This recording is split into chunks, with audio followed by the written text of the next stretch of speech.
growth and growth marketing are used interchangeably, right? And I just want to kind of clarify that growth could happen outside of growth marketing. I mean, there is product-driven growth. That's how it all started, right? Where techies in the valley kind of decided that, a product feature could kind of be the catalyst of bringing millions of users. Instagram filter, for example, right? And that was not marketing. That was a product-driven growth example, right? Growth marketing involves creating, demand or acquiring or retaining or generating revenue. So it's across the funnel. Growth, honestly, is anything that a company or a brand needs to do to grow.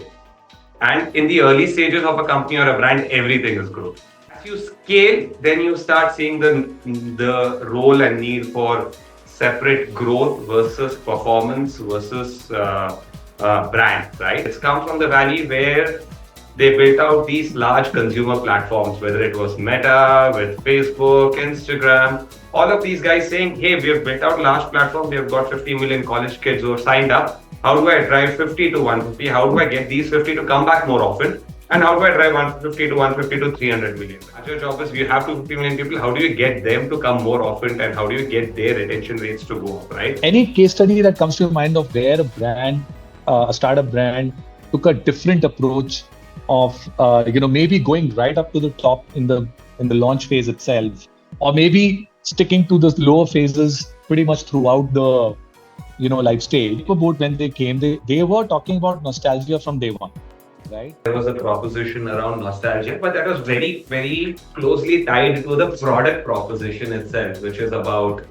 these tastes and recipes and everything that we've grown up with, which we don't consume anymore. Like growth marketing is today coming into fully place, that it is, at least for the new age startups, a lot of the business is coming from online, whether directly from their own website or from e-commerce channels. There's much more visibility to the full funnel. There's positioning to begin with, and positioning has always been about trying to find a happy marriage between what your vision about your product is, what your ethos around the brand is, what are the core functionalities or the core competitive advantages of the product that you offer, and then talking about it in a manner which connects to the consumer. We have Blissclub, right?